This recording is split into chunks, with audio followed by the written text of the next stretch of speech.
então os nossos caros Dr. Maurício Cunha e Rosângela Miranda, que nos vêm falar sobre a magistratura brasileira, portanto, entre o Estado de Direito e a violência institucional.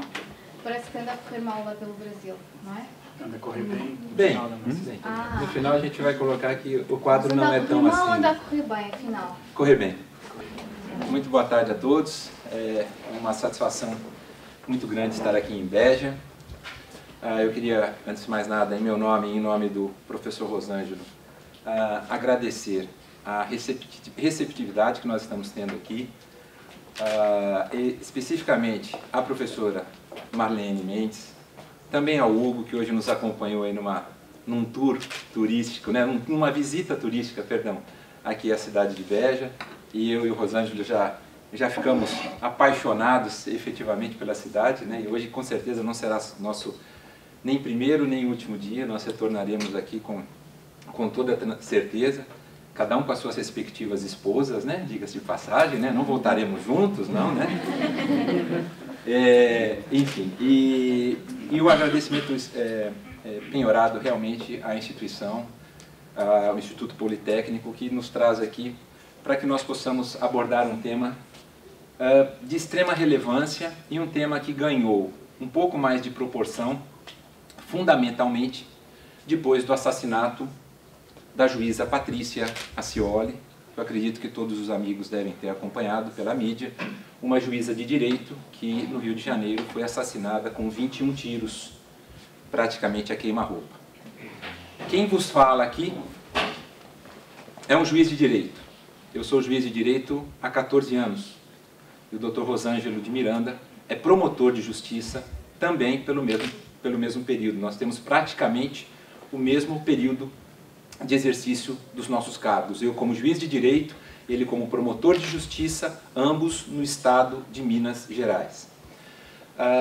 E esse nosso encontro de hoje é com o intuito de esclarecer alguns pontos, com perdão aí da redundância, esclarecer pontos obscuros, que efetivamente são obscuros ainda, até mesmo em razão do que a mídia costuma propugnar. Porque se nós levarmos a ferro e fogo efetivamente aquilo que é colocado pela mídia, nós vamos imaginar que no Brasil um juiz ou um promotor de justiça morre todos os dias praticamente. E não é isso que acontece. Pelo contrário, é muito importante que a gente deixe bem claro, né, que a gente coloque os pingos nos is, como efetivamente precisam ser colocados, e quem vos fala, repito, são profissionais investidos no cargo que vivenciam isso no dia a dia. Nós vamos falar de uma realidade que nós conhecemos, não é uma realidade que nós desconhecemos, né? Então que fique bem esclarecido isso de início, porque além dessa nossa oportunidade aqui em Beja, nós também estivemos terça-feira na Faculdade de Direito da Universidade do Porto, onde também falamos sobre o mesmo tema. E o que nós gostaríamos de trazer logo de cara, né, para todos que aqui se encontram? Antes de mais nada, o tema que nós escolhemos, é óbvio, a gente poderia colocar várias outras denominações, como por exemplo, né, nos foi sugerido, por que os juízes morrem no Brasil, né, por que os promotores de justiça morrem no Brasil, mas são temas que não condizem com a realidade. Nós não concordamos, sob hipótese alguma, de colocar esse tema.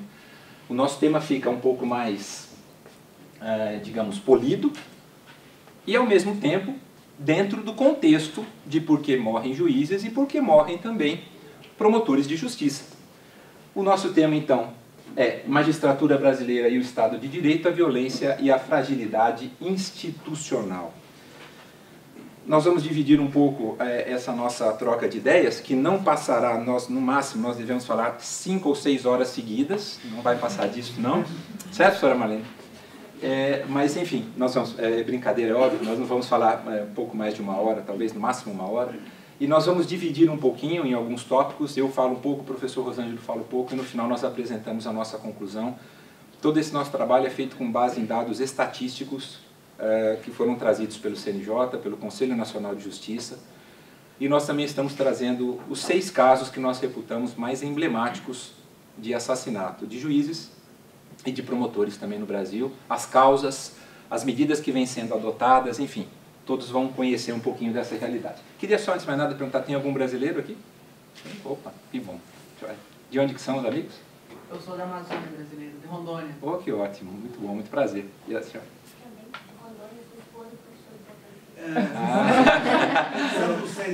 Ah, que ótimo então, que bom, que bom. São os doutores que estão. Ah, é verdade, é verdade. Que estavam na Espanha? Sim, Ah, então sim, tá bom, sim. tá bom. Muito gosto, viu? Obrigado. Igualmente. Muito gosto mesmo. Pois bem, pessoal. Aumentou a responsabilidade. Agora a nossa responsabilidade triplicou, né, Rosângela? Triplicou. Peço desculpas se nós vamos falar de uma maneira um pouco mais informal, né? Embora o tema seja sério, extremamente sério, mas é o nosso jeito. Então não tem como a gente ser diferente, nós não vamos usar muito da linguagem mais polida, da linguagem mais rebuscada, não. Pois bem, pessoal, para aqueles que não conhecem, nós temos dois aqui que já conhecem muito bem. Esse aqui é o nosso país. Esta aqui é a nossa casa, como aqui Portugal também é a nossa casa. Nós estamos aqui também, aliás, todos estão diante de um cidadão português que tem a sua ascendência na cidade de Barcelos, né, no norte de Portugal. Está a caminho de lá agora. Pois é, meu avô materno nasceu lá. Rosângelo, da região de Miranda. E conhecemos um pouco da geografia aqui de Portugal. Gostaríamos de conhecer um pouquinho mais, estamos nos aprofundando. E essa aqui acho que a gente conhece um pouquinho também. A gente pode passar algumas informações para todos. Porque nós vivemos num país que hoje conta, é importante que a gente se situe num contexto geográfico, hoje conta com 194 milhões de pessoas, nós estamos com quase 200 milhões de habitantes, nós temos um país dividido em 5 regiões por uma área territorial de mais de 8 milhões e 500 mil quilômetros quadrados, e cujas regiões são as seguintes, são as 5 regiões do nosso país. Começando por baixo, começando pelo sul, nós temos o Rio Grande do Sul, Santa Catarina, onde o professor falou da UFSC, e logo acima o estado do Paraná. Essa forma a chamada região sul, são esses 3 estados. Logo acima nós temos a região sudeste, que é formada pelos estados de São Paulo, Minas Gerais, aqui está o estado em que eu e o professor Rosângelo atuamos, dá para ter uma ideia da dimensão do estado. Espírito Santo e Rio de Janeiro, são esses 4 estados. Temos também a região centro-oeste, Mato Grosso do Sul, Goiás e Mato Grosso, esses 3 estados. Temos a região nordeste, praticamente aqui, olha, Ceará, Rio Grande do Norte, Paraíba, Pernambuco, enfim, não vou falar todos os estados, Maranhão também. E temos a região norte, né, de onde vêm nossos queridos amigos. Tocantins, Tocantins, Pará, Amapá, Roraima, Amazonas, Acre e Rondônia. Portanto, esse é o nosso país. Essa é a nossa divisão territorial, onde nós temos hoje aí acomodados aproximadamente 200 milhões de habitantes. Dito isso, é importante também que a gente compreenda que nós estamos num sistema federativo. Nós vivemos numa federação. E o que nós temos no nosso país? Conforme todos acabaram de perceber, nós temos 26 estados. 26. Começa pelo Rio Grande do Sul aqui embaixo, né? Vai aqui em cima, olha aqui, olha. No Amapá aqui em cima, vocês conseguem, não sei se conseguem ver ali, Oiapoque, Roraima, Amazonas, Acre, Rondônia, Mato Grosso, Paraná, Maranhão, Rio Grande do Norte, enfim, são 26 estados, mais o Distrito Federal, né, onde se está situada a nossa capital, a capital brasileira. Só para terem uma noção, fica aqui, ó. Aqui nesse pontinho aqui vermelho, onde está escrito ali Brasília, ali em cima, ali é a capital do nosso país. Digamos que ali seria a nossa Lisboa, né? É bem aqui. Pois bem, essa é uma divisão para que todos tenham uma noção do espaço territorial, do espaço geográfico que nós estamos abordando. E o que nós queremos também abordar como parte introdutória? Nós estamos aqui colocando para todos os amigos um quadro de organização estrutural do Poder Judiciário. Como é que o Poder Judiciário é dividido e como que ele atua no Brasil? Quais são os órgãos jurisdicionais que lá existem? Nós temos, e nós fizemos essa divisão até de forma proposital, e é importante que todos também compreendam que nós temos essa divisão, por quê? Por quê? É fundamental que num país com 194 milhões de habitantes, a gente tenha uma divisão racional do trabalho que deve ser desenvolvido pelo Poder Judiciário. Nós não podemos concentrar nas mãos de 1, 2 ou 3 órgãos. É importante que a gente amplie esse leque de atuação, né, esse leque de opções, para que a gente possa ter cada vez mais um Poder Judiciário mais eficiente, né, mais organizado, mais destacado. E o que nós temos lá? Nós temos nosso órgão, se é que a gente pode chamar o órgão constitucional, que é o Supremo Tribunal Federal, o que equivaleria aqui ao Supremo Tribunal de Justiça. Nós temos o Superior Tribunal de Justiça, que é um órgão que foi criado com a Constituição Federal de 1988 e que é responsável por abordar toda a ofensa às legislações abaixo da Constituição, ou seja, infraconstitucional. Para que todos tenham uma ideia, quem atua no Supremo Tribunal Federal nós chamamos de ministros. No STJ, que é o Superior Tribunal de Justiça, são ministros também. No primeiro nós temos 11 atuando e no segundo nós temos 33. Esse número é estabelecido pela Constituição Federal. 11 ministros para cuidarem das questões constitucionais e 33 para cuidarem das questões infraconstitucionais. O número de 11 é um número fixo. O número 33 não é fixo. É no mínimo 33. Então podem ser 34, 35, 40, mas evidentemente que não há essa condição de acomodar tantos ministros, ainda nós temos só 33. Em seguida nós temos abaixo, e aí hierarquicamente falando, nós fizemos dessa forma por uma questão hierárquica, os tribunais regionais federais, onde atuam os juízes federais. E os tribunais de justiça, onde atuam os juízes de direito, que são os chamados juízes estaduais, que é o meu caso, e o caso do Dr. Rosângelo, do professor Rosângelo, na condição de membro do Ministério Público.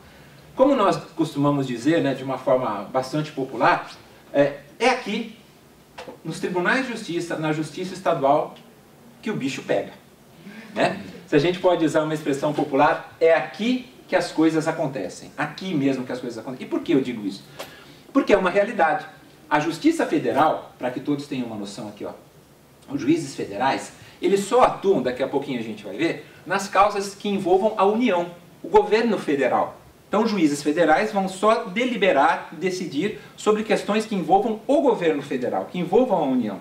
E a Justiça Federal, ela também é relativamente nova no país.